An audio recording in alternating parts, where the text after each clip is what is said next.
विद्वद्वृंद, भक्तवृंद एवं भक्तिमती माताओं, आप महान भावों ने अद्भुत अपनत्व, आस्था, उत्साह और आह्लाद पूर्वक इस भव्य कार्यक्रम का समायोजन किया है।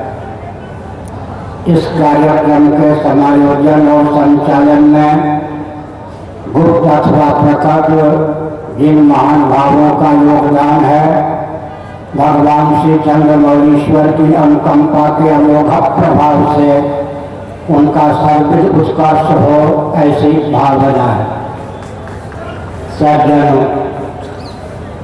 7 नवंबर 1966 के दिन गोपाष्टमी का योग था। बद्रीनाथ से पैदल चलकर उस कार्यक्रम में मैं यहाँ तक पहुँच पाया था। मंच पर पूर्वान्याय गोवर्धन मठ पीठ के मान्य श्रीमद जगद्गुरु शंकराचार्य श्री निरंजन देव तीर्थ जी महाभाग विद्यमान थे।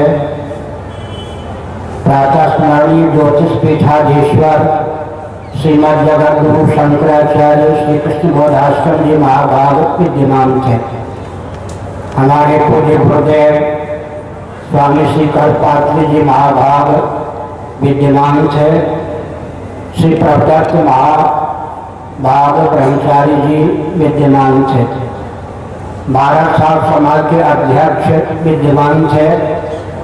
जैन समाज से सुशील कुमार जी विद्यमान थे। प्रतीक्षा थी, अपेक्षा थी कि आरएसएस जैसा संचालक महोदय मंच पर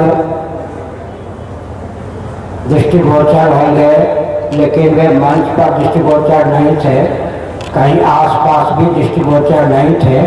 यह एक ऐतिहासिक तथ्य है और ध्यान रखने की आवश्यकता है। मेरी आंखों के सामने अश्रु गैस का प्रयोग किया गया, गोलियों की वर्षा की गई। मैं बहुत पोल पट्टी खोलना उचित नहीं समझता। मेरा पद बहुत गंभीर है, दायित्व भी बहुत गंभीर है। समय की सीमा में एक संकेत मात्र कर देना उचित समझता हूँ। उस समय देश के गृह मंत्री श्री गुलजारी लाल नंदा जी थे। उनकी जानकारी में जो कुछ अनर्थ होने वाला था, बिल्कुल नहीं। उनकी आंखों पे पट्टी डाल करके सारी योजना बनाई गई थी। कांग्रेस के अध्यक्ष कामराज थे। जब दिल्ली की पुलिस ने गोभक्तों पर लाठीचार्ज, गोली के प्रयोग को उचित नहीं समझा, तब कामराज ने दक्षिण से अर्धसैनिक बल बुला रखा था। लाल किला से लेकर यहाँ तक 10 लाख भगवत भक्त गोभक्त विद्यमान थे। मध्य प्रदेश और गुजरात की उन देवियों का मैंने नेत्रों से दर्शन किया है, जिनके अंक में 10-10 महीने के बाद गोपाल विद्यमान थे।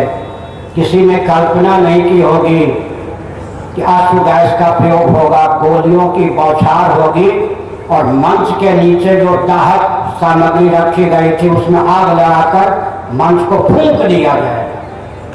वह सब अत्याचार हुआ। मुझे बहुत कुछ जानकारी है, मैंने संकेत नहीं किया, कहा।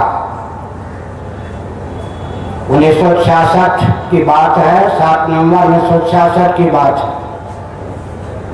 दूसरे दिन हमारे पूज्य गुरुदेव स्वामी श्री कल्पात्री जी महाभाग ने जेल की यात्रा की और हम भी 52 दिनों तक तिहाड़ जेल में बंद रहे हैं। उस समय गोवर्धन मठ के पूर्वाचार्य महाभाग पद पर विद्यमान थे श्री निरंजन देव तीर्थ जी। उन्होंने 1966 और 67 में 72 दिनों तक अनशन किया था। गोवंश की रक्षा की भावना से केंद्रीय शासन तंत्र ने श्री जगजीवन राम जी को भेजकर उन्हें आश्वासन दिया था समग्र भारत में संवैधानिक और संवैधानिक धरातल पर गोवंश की हत्या का मार्ग अवरुद्ध कर दिया जाएगा, लेकिन वह आश्वासन बिल्कुल झूठा निकला। अब मैं संकेत करना चाहता हूं, सावधान। 7 नवंबर 1966 को आम जनता के हाथ केवल 8 शव लगे थे। सरकारी आंकड़े के अनुसार केवल 8 व्यक्ति मारे गए, लेकिन वस्तुस्थिति यह है कि 800 से अधिक गोभक्तों को मार दिया गया। इसकी जानकारी मुझे अच्छी प्रकार से है। यह अत्याचार तब हुआ जब भारत स्वतंत्र था। यह ध्यान रखने की आवश्यकता है। श्री अयोध्या में राम जन्मभूमि पर निहत्थे राम भक्तों पर गोलियां चलाई गईं। जिस एसपी ने गोली चलाने की आज्ञा दी वो 3 घंटे तक मेरे सामने रो रहा था, शर्मा कि मेरा क्या होगा। मैंने 15 गोभक्तों को गोली से उड़वा दी। मैंने उससे कहा झूठ बोलते हो। जनता के हाथ 15 राम भक्तों के शव आए, तुमने तो उससे 10 गुने राम भक्तों को गोली से उड़वा दी। लेकिन ध्यान रखने की आवश्यकता है, गोधरा कांड भी मेरी आंखों के सामने है। मैंने प्राणों को हथेली पर लेकर शंकराचार्य के पद पर होते हुए भी उस गोधरा के रेल के डब्बे को देखा है, जहां राम भक्तों के वस्त्र जले हुए थे, डब्बा जला हुआ था। अगर गोधरा कांड न होता तो मोदी जी वहां के मुख्यमंत्री अधिक समय तक नहीं होते, और अगर मोदी जी मुख्यमंत्री वहां के न होते तो केंद्र में भारत के प्रधानमंत्री नहीं होते।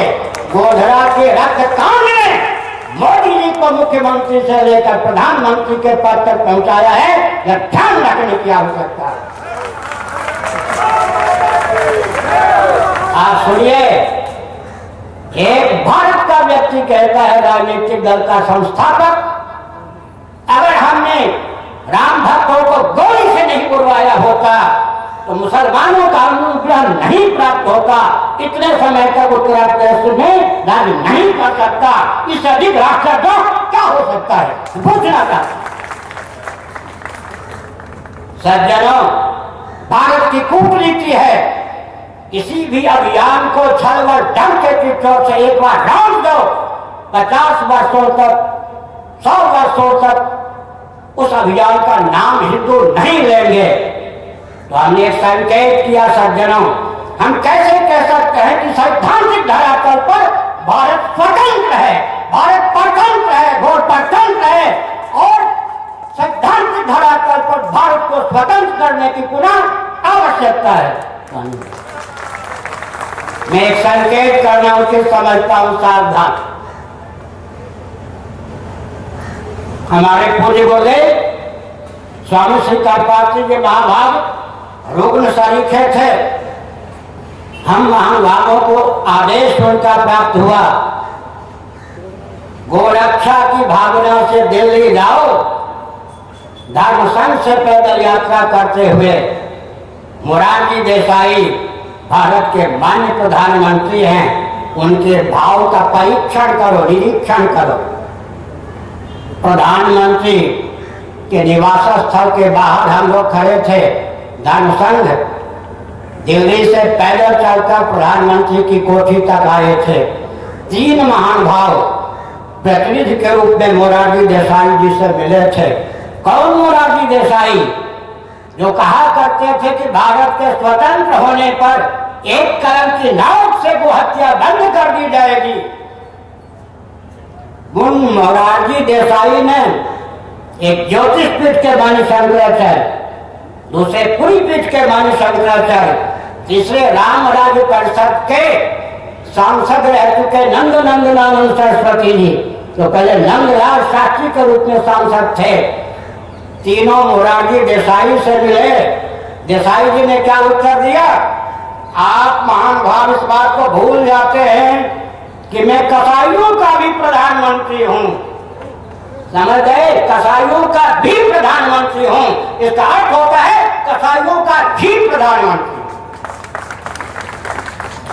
इसका अर्थ क्या होता है? समझ गए? हाथी के दांत दिखाने का और खाने का। मैं अधिक समय न लेकर संकेत करता हूं, जब राज सत्ता दिशाहीन हो, भारत के हर राजनीतिक दल को मैं चुनौती देकर कहता हूं, उन भक्तों को श्रद्धांजलि तो देता ही हूं, वो गोलोक में विद्यमान है, वो हंस रहे हैं, आनंद से निमग्न हैं।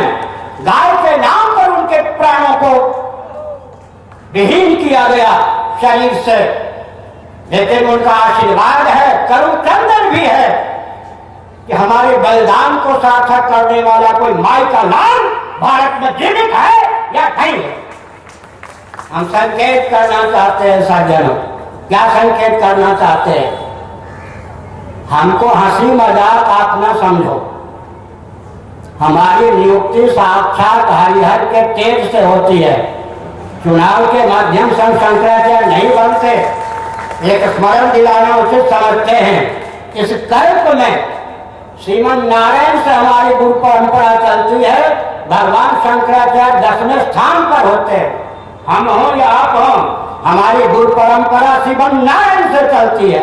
इस कल्प में हमारी गुरु परंपरा के 1 अरब 97 करोड़ 29 लाख 49,116 वर्ष व्यतीत हो गए। कोई माई का लाल विश्व में है या कोई तंत्र है फूक मारकर इस गुरु परंपरा को उड़ा दे? संभव नहीं है। 5-7 मिनट में मैं अपना भाव व्यक्त करना उचित समझता हूं। सावधान, हिरण्यकशिपु जैसा दुर्दांत आतंकवादी आज विश्व में कोई है क्या? ये आतंकवादी आज करके मच्छर के समान भी नहीं है हमारे सामने। हिरण्यकशिपु जैसा आतंकवादी कोई है? कोई शासक था उस समय माइकल विश्व में तो हिरण्यकशिपु के दिशाहीन शासन तंत्र को चुनौती दे सकता हो? देवर्षि नारद व्यासपीठ के पुरोधा ने चुनौती दी। हिरण्यकशिपु की पत्नी कयाधु के गर्भ में सन्निहित प्रहलाद को नीति और अध्यात्म का उपदेश देकर चलता फिरता आत्म बम बना दिया देवर्षि नारद ने। क्या व्यासपीठ की महत्ता है? किसी प्रधानमंत्री से, सुनिए, किसी प्रधानमंत्री से कोई प्रस्ताव मेरा तो नहीं हो सकता है, आदेश हो सकता है, या कहा जा सकता है अगर हमारी भावना की रक्षा नहीं करोगे तो हम रफाकल में तुम्हें पहुंचाने के लिए पर्याप्त हैं। हमारे साथ दोनों का तेज है, हरिहर का तेज है। सुनिए, प्रहलाद ने न तो गाड़ी का प्रयोग किया न गोली का प्रयोग किया। चतुर्दश भोगात्मक ब्रह्मांड में आतंकपूर्ण शासन हिरण्यकशिपु का था, रसातल में पहुंचा दिया। यह है व्यासपीठ की तमस्थिति, यह है व्यासपीठ का आदर्श, यह है व्यासपीठ का दायित्व। उसके बाद बेन जैसा आजकल कोई आतंकवादी है क्या? बेन को समझाया भृगु महर्षि ने, अनसुनी कर दी तो क्या हुआ? पूरी अष्टक से जीव कला को मनोबल से, योग बल से कर्षित करके बेन के शरीर को सब बना दिया था। श्रीमद् भागवत के विद्वान मनुष्य इस बात को जानते हैं। बेन का प्रादुर्भाव वैष्णव याग पुत्रेष्टि याग के कारण हुआ था। उसके भुजदंडों में श्री लक्ष्मी और नारायण का तेज सन्निहित था। माता की परंपरा से कालुष्य के कारण वह छिपा हुआ था। योग बल से भृगु महर्षि ने भुजदंडों का मंथन करके जैसा राजा चाहिए था भारत को नहीं पूरे विश्व को, जैसी रानी चाहिए थी प्रकट करके दिखा दिया। हम राजा बनाना जानते हैं, हम रानी देना जानते हैं। किसी प्रधानमंत्री के मोहताज नहीं होते, किसी प्रधानमंत्री से हमारी कोई मांग नहीं होती है। आगे चलिए, वशिष्ठ जी ने क्या किया? रावण के आतंक के सामने कौन टिक सकता था? दूसरा कोई शासक से चुनौती देने वाला नहीं था। व्यासपीठ के पुरोधा वशिष्ठ जी ने, विश्वामित्र जी ने, अगस्त्य जी ने व्यूह रचना की। भगवान राम भद्र को प्रकट करके दिखा दिया। सज्जनों, गोवंश की महिमा, जिनको हम निरावरण पर ब्रह्म परमात्मा कहते हैं, सच्चिदानंद स्वरूप सर्वेश्वर के जो अवतार होते हैं, वे श्री राम कृष्ण भी गोमूत्र का सेवन करते हैं, गोबर से अंगराग करते हैं, गोबर का प्राशन करते हैं। इस सभी गोवंश की महिमा क्या हो सकती है? आगे चल के देखिए, व्यास जी ने देखा कंस का, दुर्योधन का राज्य, उन्होंने योग बल से युधिष्ठिर जैसे धर्मात्मा को प्रकट किया, साक्षात निरावरण पर ब्रह्म परमात्मा श्री कृष्ण चंद्र को अभिव्यक्त किया, जैसा शासक चाहिए था विश्व को युधिष्ठिर के रूप में प्रदान किया। आगे आगे कलिकाल में हमारी व्यास गद्दी भी दिशाहीन हो गई थी, बौद्धों के हाथ में चली गई थी, हमारा शासन तंत्र भी बौद्धों के हाथ में चला गया था। लेकिन भगवत पाद शंकराचार्य महाभाग ने, कुमारी भट्ट महाभाग ने ऐसी स्वस्थ रचना की, धर्मराज युधिष्ठिर के वंश में प्रकट सुधन्मा का हृदय शोधन किया, सार्वभौम सनातन सम्राट के रूप में सुधन्मा को अभिव्यक्त किया, चारों धामों में चतुष्पीठ की संरचना कर धर्म नियंत्रित पक्षपात विहीन शोषण विनिर्मुक्त सर्वहितप्रद सनातन शासन तंत्र की स्थापना की। किन्होंने? भागवत पाद शिवावतार शंकराचार्य महाभाग ने। आगे चमत्कार देखिए, चाणक्य ने चंद्रगुप्त को आगे करके क्या दिखा दिया, समर्थ रामदास जी ने शिवाजी को आगे करके क्या दिखा दिया। 5-7 मिनट हम आपका लेना चाहते हैं, स्वयं अपना देना भी चाहते हैं। दो टूक शब्दों में अगर कहें तो अंग्रेजों की कूटनीति का मारा हुआ भारत है। अगर भारत को भारत के रूप में स्थापित करना है तो अंग्रेजों की कूटनीति पर पानी फेरने की आवश्यकता अवश्य है। सन 1846 तक गांधार कानून, जिसको अफगानिस्तान कहते हैं, उसके सम्राट कौन थे?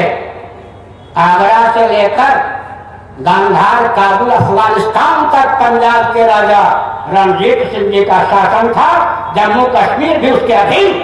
अंग्रेजों ने छल व दल के बीचों से काबुल को भारत से पृथक किया, उसके बाद उन्होंने बर्मा को भारत से पृथक किया, उसके बाद उन्होंने लंका को पृथक किया भारत से, उसके बाद भारत से 2 पाकिस्तान को पृथक किया, जिसका एक नाम पाकिस्तान और दूसरा नाम बांग्लादेश है। स्वतंत्र भारत को भी अपने चंगुल से मुक्त नहीं होने दिया। मैं प्रश्न चिन्ह उपस्थापित करना चाहता हूँ, क्या शिक्षा की नीति हमारी सनातन संस्कृति के अनुसार है? क्या रक्षा की प्रणाली हमारी अपनी सनातन संस्कृति के अनुसार है? क्या कृषि गोरक्ष वाणिज्य के प्रकल्प हमारी अपनी सनातन संस्कृति के अनुसार है? क्या सेवा के प्रकल्प हमारी संस्कृति के अनुरूप है? क्या भारत के संविधान की आधारशिला सनातन संस्कृति है? जबकि दर्शन, विज्ञान और व्यवहार तीनों धरातल पर सनातन वैदिक आर्य सिद्धांत अकाट्य है, कोई चुनौती नहीं दे सकता। में एक संदर्भ, गाय के रूप में पृथ्वी देवी प्रकट थी। श्रीमद् भागवत चतुर्थ स्कंध अध्याय 18 श्लोक 3, 4, 5। क्या कहा गौ माता ने?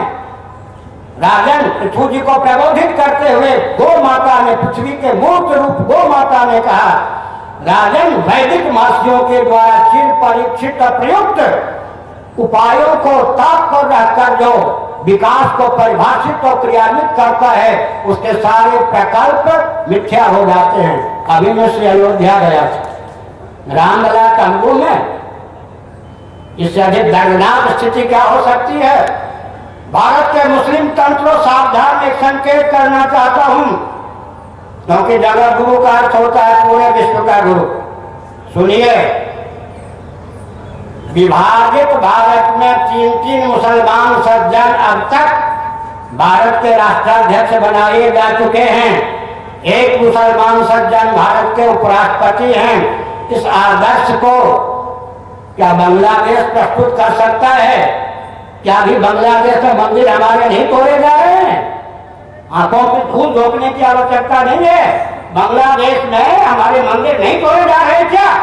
मैं संकेत करना चाहता हूँ, चाहे बांग्लादेश हो, चाहे पाकिस्तान हो, चाहे अरब राष्ट्र हो, किसी ने हमारे पर इतना अपराध का परिचय दिया। हमारी उदारता भावना है, हमारी उदारता है। अब तक 3 मुसलमान सज्जनों को हमने राष्ट्रपति का पद दिया है। एक मुसलमान सज्जन अभी राष्ट्रपति के पद पर हैं। बीपी सिंह के शासनकाल में एक मुसलमान सज्जन को भारत ने गृह मंत्री का पद दिया। उनकी बेटी जम्मू कश्मीर में शासन कर रही हैं। नरसिंह राव जी के शासनकाल में एक मुसलमान सज्जन को सुप्रीम कोर्ट का मान्य मुख्य न्यायाधीश का पद दिया गया। अनेकों मुसलमान सज्जन राज्यपाल हैं, मुख्यमंत्री हैं, राजदूत का काम कर रहे हैं। लेकिन भगवान श्री कृष्ण का संदेश में सुनाना चाहता हूँ, ये अर्जुन जो उदारता अपने अस्तित्व आदर्श को विलुप्त करने के लिए बाध्य करे, वो उदारता नहीं, उदारता के नाम पर हृदय की तुच्छ दुर्बलता है। क्षुद्र हृदय दौर्बल्यम परमता का। और एक संस्मरण सुना दूं, भारत ध्यानपूर्वक सुन रहे ना, यह दिल्ली है ना, दिल्ली इतिहास पढ़िए। दिल्ली में जनसंघ का शासन था। केंद्र में इंदिरा गांधी प्रधानमंत्री थी, कांग्रेस का शासन तंत्र था। तिहाड़ जेल में हमारे पूज्य गुरुदेव धर्म सम्राट स्वामी कृपाल जी महाराज को मरवाने की भावना से 24 घंटे पहले खूनी कैदियों को बेरी हत्यारी से मुक्त करके संतों पर आक्रमण करने की योजना बनाई गई। हमारे कुछ लाडले संतों ने हमारे पूज्य गुरुदेव के शरीर को ढकने का प्रयास किया। लोहे की सलाख के छत क्या अग्रिम भाग पूज्य गुरुदेव स्वामी कृपाल जी महाभारत के आंख में चुभोए गए। सन 1982 में उस आंख की वेदना के कारण पूजन के पश्चात समाधि से होकर हमारे पूज्य गुरुदेव ने शरीर त्यागा। यह इतिहास आपको स्वतंत्र भारत का बताता हूँ। कैसे माना जा सकता है कि भारत संविधान के धरातल पर स्वतंत्र है। पूज्य गुरुदेव की आंख में जो पीड़ा थी मैं जानता हूँ, और उन्होंने उस पीड़ा की दशा में ही समाधिस्थ होकर जो हत्या किया है उसको मैं भूल सकता हूँ क्या? मैं उनका शिष्य हूँ। और मैं संकेत करना चाहता हूँ सज्जनों, हम किसी शासन पद से कोई अपेक्षा नहीं रखते। हम 2-3 बिंदु देखते हैं, उस पर विचार करें। अभी केंद्र में भाजपा है। श्री राम जन्मभूमि के नाम पर और गाय के नाम पर भाजपा आई है। सारा इतिहास मुझे मालूम। सारी योजनाएं वृंदावन में बनती थी। इन एमएलए एमपी को कुछ नहीं पता है। सारी योजना वृंदावन में बनती थी। बनाता कौन था? मैं संकेत करता हूँ, स्वामी वामदेव जी महाराज न होते और अंदर से मेरी प्रेरणा न होती तो क्या होता है? समझ गए ना? राम जी के नाम पर ये आए हैं। कौन? भाजपाई। और किसके नाम पर आए हैं? गाय के नाम पर आए हैं। उनको अंगूठा दिखाने का प्रयास न करें। और मैं एक संकेत करता हूं, अभी भाजपा को अवसर है उचित शोधन अपना कर ले तो कांग्रेस और भाजपा के अनुगामी दल अपना शोधन करने के लिए बाध्य होंगे। अगर भाजपा भी अपना अपेक्षित समय की सीमा में शोधन नहीं करती है तो किसी भी शासन तंत्र को हम सहेंगे नहीं। फिर हमारा प्रचंड रूप आचार्य का होता है। शंकराचार्य कौन होते हैं जी? महंत मंगलेश्वर होते हैं।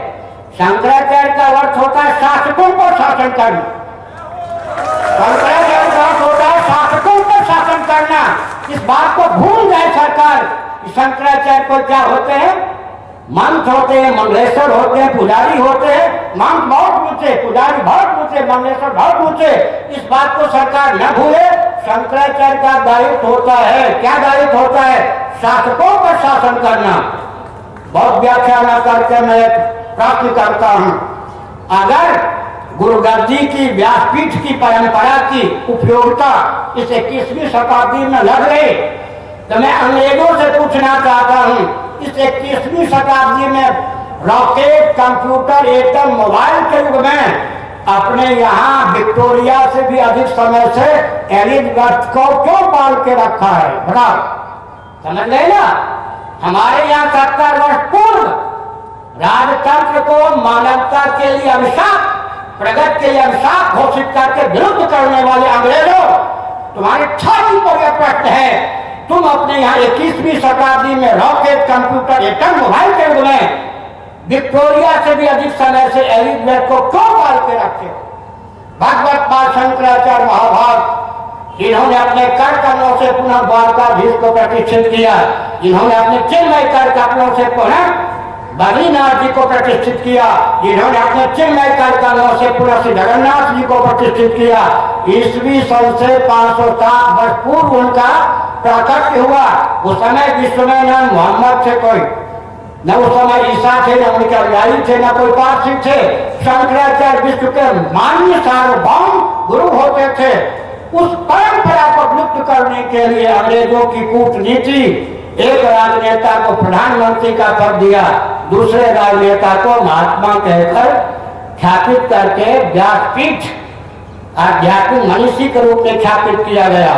उसके बाद कूटनीति कांग्रेस की विनोबा जी को आध्यात्मिक मनीषी के रूप में ख्यापित किया गया।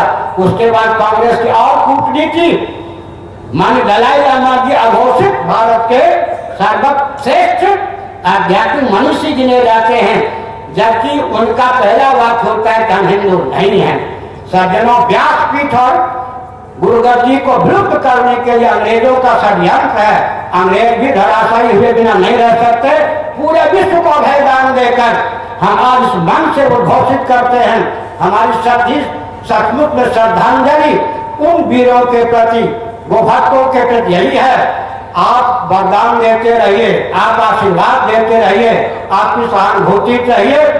और गोपाल गोवर्धन नाथ की, हमारे मठ के तो देवता गोवर्धन नाथ, हमारे मठ का नाम गोवर्धन है। और एक संकेत करना चाहते, किसी प्रधानमंत्री का कोई दोष नहीं, दोष हमारा है। एक पोप महोदय गुप्त या प्रकट भारत में आज शासन कर रहे हैं या नहीं? तो हम शंकराचार्य क्या करते हैं, हम धर्माचार्य क्या करते हैं? हमारा यह दायित्व है, हम सब के हित में जो बात कहें, वैज्ञानिक धरातल पर, दार्शनिक धरातल पर, व्यावहारिक धरातल पर मंथन करो, बोधयन का परस्परम, भावयन का परस्परम। हम एक संकेत करना चाहते हैं, वेद विहीन विज्ञान के द्वारा परिभाषित विकास और उसका क्रियान्वयन पूरे विश्व के लिए अभिशाप सिद्ध हो रहा है। इसलिए धर्म सीखना हो तो आइए। मुझे बहुत कष्ट होता है, ये राजनेता आप लोगों को छोड़ता है, न ये राजनीति की परिभाषा जानते हैं, न अर्थशास्त्र की परिभाषा जानते हैं, न इनको किसी प्रकार का विवेक है, फिर भी ये संतों से अपने को ऊंचा समझते हैं। हमने संकेत दिया, ये लोग क्या समझते हैं मालूम है? क्या शंकराचार्य ये संत महात्मा मिलकर के को नई पार्टी बनाएंगे? नई पार्टी बनाएंगे तो आप जैसी उनकी स्थिति हो जाएगी। अगर किसी पार्टी से मिल जाएंगे तो झूठे हो जाएंगे।